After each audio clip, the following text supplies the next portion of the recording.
오늘 하나님께서 우리에게 주시는 귀한 말씀 함께 찾아 읽겠습니다. 구약성경 시편 42편 1절에서 11절 말씀입니다.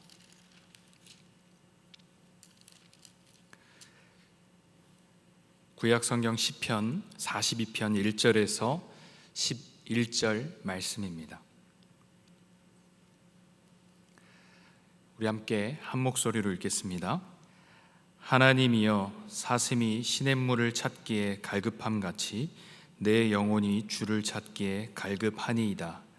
내 영혼이 하나님 곧 살아계시는 하나님을 갈망하나니 내가 어느 때에 나아가서 하나님의 얼굴을 배울까? 사람들이 종일 내게 하는 말이 내 하나님이 어디 있느뇨 하오니 내 눈물이 주야로 내 음식이 되었도다. 내가 전에 성의를 지키는 무리와 동행하여 기쁨과 감사의 소리를 내며 그들을 하나님의 집으로 인도하였더니 이제 이 일을 기억하고 내 마음이 상하는도다. 내 영혼아, 내가 어찌하여 낙심하며 어찌하여 내 속에서 불안해하는가?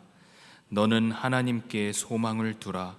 그가 나타나 도우심으로 말미암아 내가 여전히 찬송하리로다.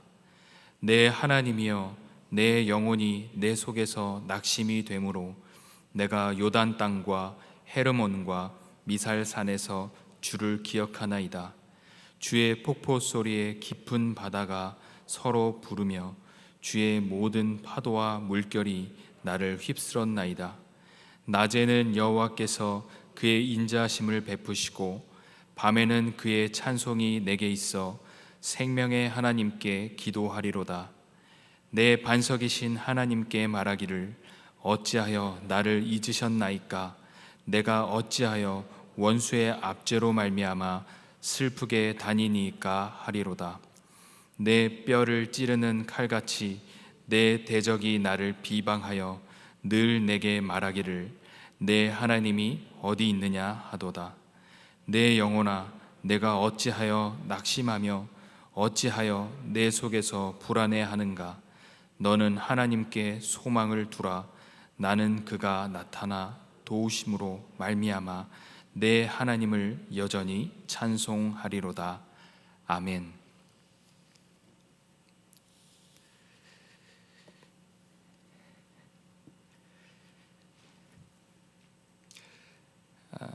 코로나 바이러스로 인해서 우리의 많은 일상이 변했습니다.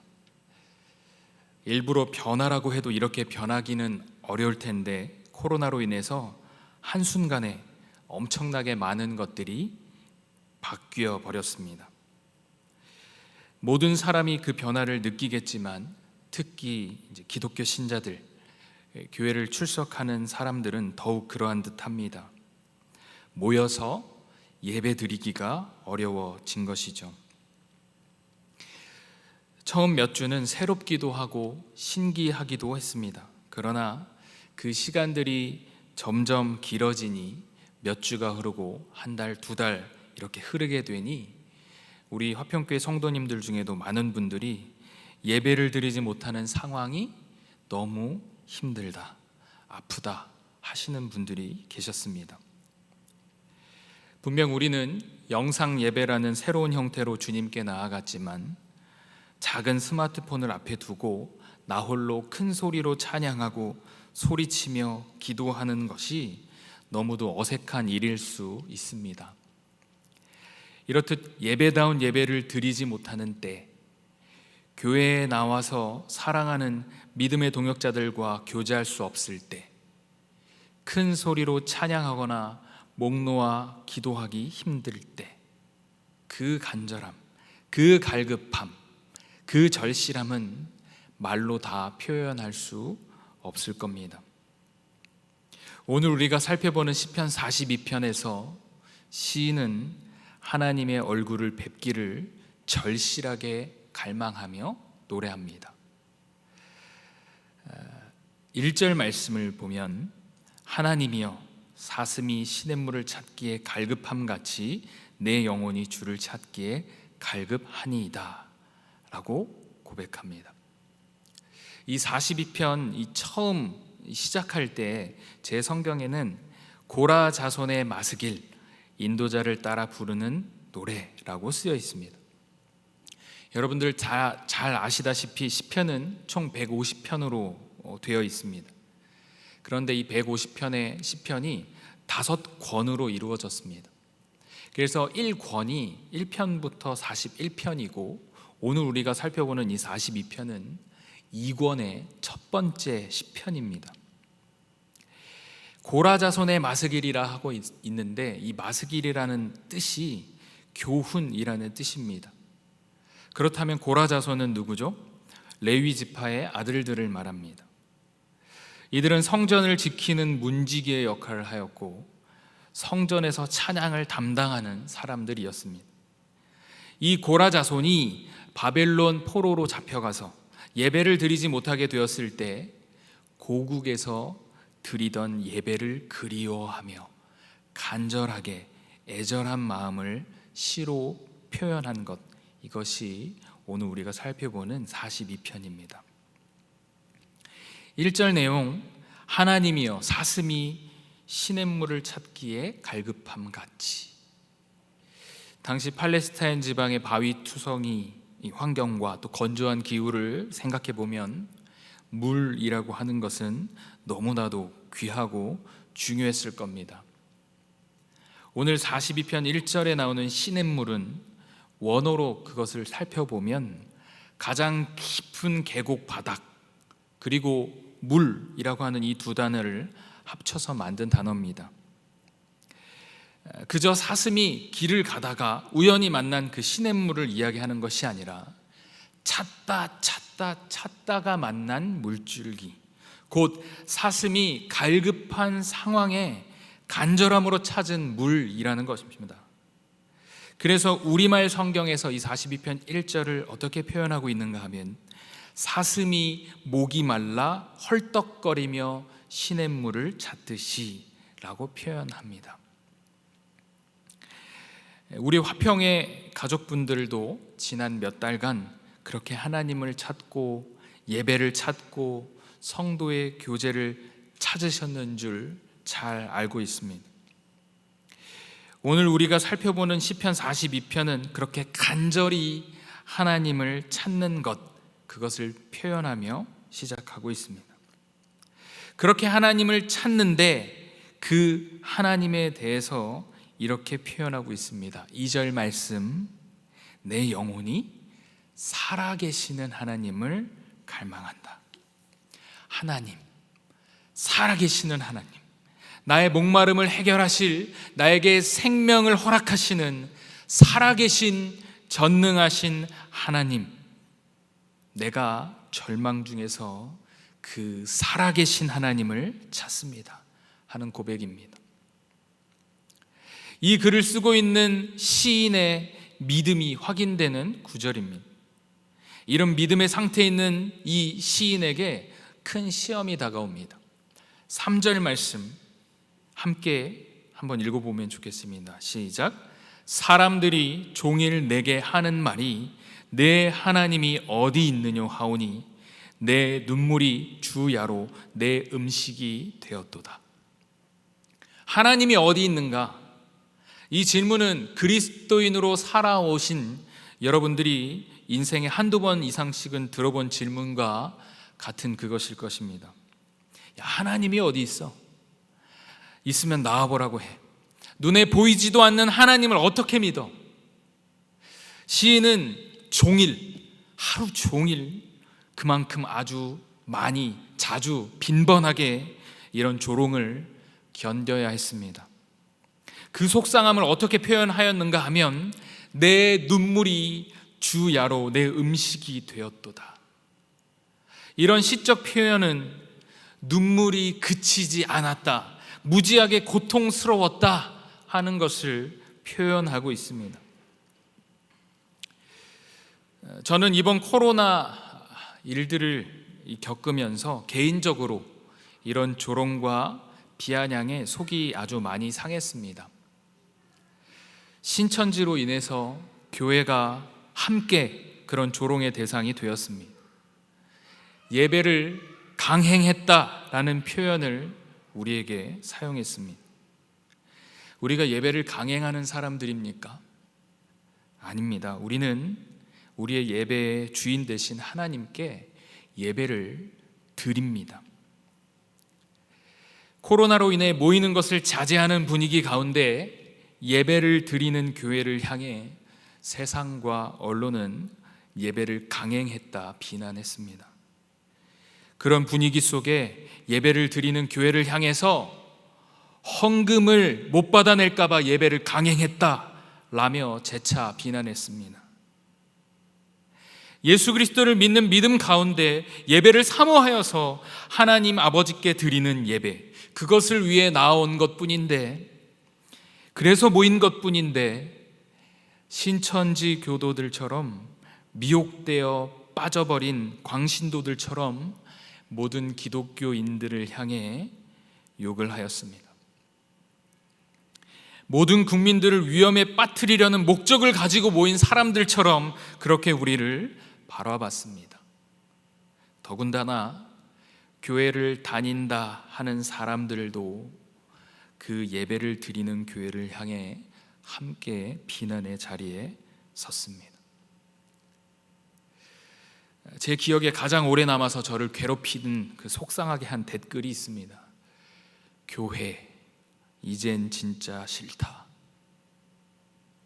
도대체 우리가 무슨 잘못을 했습니까? 그저 모여서 예배하고 주님께 사랑을 고백하고 나눔과 구제와 섬김을 통해 세상을 좀 더 밝히고자 한 것 뿐입니다. 대구 경북 지역 코로나를 위한 성금, 모든 성도가 정성껏 모아 1,000만 원이라는 큰 돈을 모아 보냈습니다. 그게 그저 남아서 드린 것 아니고 하나님의 사랑을 실천하기 위해 한 일들입니다. 그럼에도 불구하고 멈추지 않는 그 조롱과 비아냥이 눈물이 주야로 우리의 음식이 될 만큼 아프고 쓰라렸습니다. 오늘 본문 4절에 돌아와서 또 시인의 또 회상하고 있는 장면을 한번 다시금 살펴보면, 내가 전에 성의를 지키는 무리와 동행하여 기쁨과 감사의 소리를 내며 그들을 하나님의 집으로 인도하였더니 이제 이 일을 기억하고 내 마음이 상하는도다. 과거의 일들을 기억하고 있는 겁니다. 예루살렘으로 올라가서 예배하면서 온 이스라엘이 기쁘게 함께 축제를 벌이던 일들을 떠올리고 있는 겁니다. 하나님의 절기를 지키고 많은 이들을 하나님의 집으로 인도하던 때를 떠올리면서 지금 그 모든 것이 다 옛 과거가 되었다는 그 사실에 너무도 슬픈 겁니다. 과거를 떠올리며 슬프다는 것은 지금의 현실이 너무 괴롭다는 것을 증명하는 것입니다. 그렇듯 지금은 내 처지가 왜 이렇게 되었는가 하며 2절 후반부를 살펴봤으면 좋겠는데요. 2절 후반부에 내가 어느 때에 나아가서 하나님의 얼굴을 배울까? 하나님을 만나서 하나님과 동행하며 하나님으로부터 갈급함을 채우고 배불렀던 기억을 뒤로 하고 지금 그렇지 못한 상황, 그 상황 가운데서 내가 언제나 하나님의 얼굴을 배울까 하며 내 마음이 상합니다 하고 고백하고 있는 장면입니다. 이 환난 중에 시인은 자신의 영혼이 망가져 버리도록 절망과 탄식에 잠식되지 않았습니다. 여러분 5절 말씀을 함께 읽어보면 좋겠습니다. 5절 말씀 시작. 내 영혼아 내가 어찌하여 낙심하며 어찌하여 내 속에서 불안해하는가? 너는 하나님께 소망을 두라. 그가 나타나 도우심으로 말미암아 내가 여전히 찬송하리로다. 그는 스스로에게 명령하여 자신의 믿음을 새롭게 함으로 결단하며 나아갑니다. 특이한 것은 42편 5절 말씀, 그리고 11절 말씀, 그리고 43편의 5절 말씀은 동일한 구절이 계속되어 반복되고 있습니다. 이 구절은 이 시에 반복되는 후렴구입니다. 여러분, 찬송가를 부르면 동일한 후렴 부분을 반복하여 부르듯이 그렇게 반복되어 나오는 구절이기도 합니다. 그리고 오늘 제가 전하는 이 말씀의 핵심 주제이기도 합니다. 내가 어찌하여 낙심하며 어찌하여 내 속에서 불안해하는가? 이 구절을 원어로 살펴보면 이런 의미들이 숨어 있는데요. 절망 속에서 녹아져 사라질 것 같이 낮아져 있는가? 낙심하며 작은 소리로 중얼중얼하고 있는가? 이런 의미가 있다는 거죠. 낙심하며 불안해할 때, 우리가 그렇게 불안에 떨고 있을 때 당당하게 담대하게 큰 소리로 말하지 못합니다. 중얼중얼 조그만 소리로 불평하듯 이야기하겠죠. 이렇게 낙심하며 불안해하고 있는 그 시인은 스스로에게 하나님만을 바라면서 소망을 두라라고 명령합니다. 그렇게 자신의 믿음을 새롭게 하는 겁니다. 그렇게 믿음을 새롭게 하고 그 믿음을 또다시 고백하는데요. 42편 8절 말씀, 낮에는 여호와께서 그의 인자하심을 베푸시고 밤에는 그의 찬송이 내게 있어 생명의 하나님께 기도하리로다. 그의 인자심이 나에게 있고 그의 찬송이 내게 있기에 나는 주님 앞에 기도하며 나아갑니다 하는 믿음의 고백을 또다시 하고 있습니다.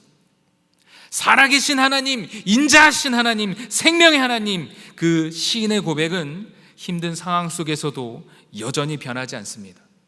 그러나 현실은 그렇지 않았다라는 겁니다. 9절 말씀을 함께 살펴보면 8절의 믿음의 고백과는 조금 대조적인 모습으로 하나님께 나아갑니다. 내 반석이신 하나님께 말하기를 어찌하여 나를 잊으셨나이까? 내가 어찌하여 원수의 압제로 말미암아 슬프게 다니나이까 하리로다. 하나님께 어찌하여 나를 잊으셨습니까? 어찌하여 나를 버렸습니까? 묻는 겁니다. 나는 여전히 내 하나님이 어디 있냐 따지고 비아냥거리는 사람들 때문에 슬픕니다. 고백합니다. 여러분, 이 8절과 9절만 떼어놓고 보면 이 시인은 마치 기도하겠다고 하다가 슬프다고 하다가 찬송하겠다고 하다가 왜 하나님 나를 잊으셨습니까? 하다가 하는 이런 다중인격적인 모습을 보이고 있습니다. 그런데 우리가 살아가다 보면 성령 충만하여 뭐든 다 할 수 있을 것 같고 뭐든지 다 용서할 수 있을 것 같고 어떤 상황이든 다 이겨낼 수 있을 것 같고 주님께 다 감사하고 주님뿐입니다 고백하지만 믿음이 떨어질 때, 시험에 넘어졌을 때, 낭망의 때가 찾아왔을 때 언제 그랬냐는 듯이 하나님 저한테 왜 이러십니까? 왜 나를 버리셨습니까? 왜 나를 잊으셨습니까? 나 이렇게 아픈데 뭐 하고 계십니까? 하며 탄식하는 모습을 우리에게서도 찾아볼 수 있다는 겁니다. 이것은 다중인격자의 모습이 아니라 연약한 우리 인생의 실체라는 것입니다. 그리고 또다시 10절 말씀을 보면 날 찌르는 대적이, 그 비방자가 여전히 내게 말합니다. 내 하나님이 어디 있느냐? 이 상황 가운데 이 시인은 11절 말씀, 또다시 동일하게 반복되는 이 11절 구절로 다시금 자신의 영혼에게 명령합니다. 내 영혼아, 네가 어찌하여 낙심하며 어찌하여 내 속에서 불안해하는가? 너는 하나님께 소망을 두라. 나는 그가 나타나 도우심으로 말미암아 내 하나님을 여전히 찬송하리로다. 5절과 동일하게 시인은 또 한 번 주님을 붙듭니다. 하나님께 소망을 두고 있습니다. 그의 도우심을 바라며 여전히 찬송하고 있는 겁니다. 이 믿음의 고백이 언젠가 또 무너질지 모릅니다. 또 주님께 주님 왜 날 버리셨습니까? 왜 날 잊으셨습니까? 따지듯 탄식할지 모릅니다. 하지만 지금 이 시인, 이 저자, 이 시편의 저자의 이 믿음의 고백은 진실합니다. 저는 확실합니다. 이 진실한 고백을 이 시편의 기자도 확신을 가지고 하고 있다, 저는 확신합니다. 사랑하는 성도 여러분, 우리 인생은 고난의 길입니다. 그리고 억울의 길입니다.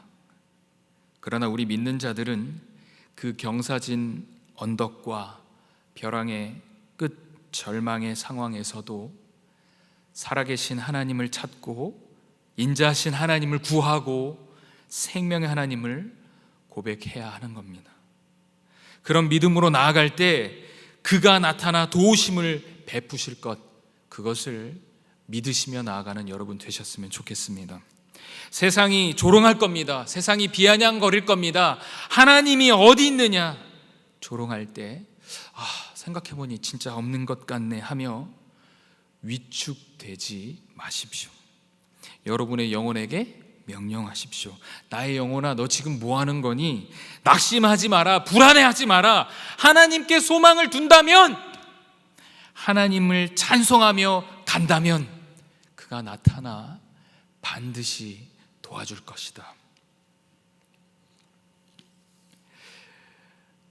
지금 눈앞에 닥친 불안과 염려와 낙심의 상황이 있으십니까?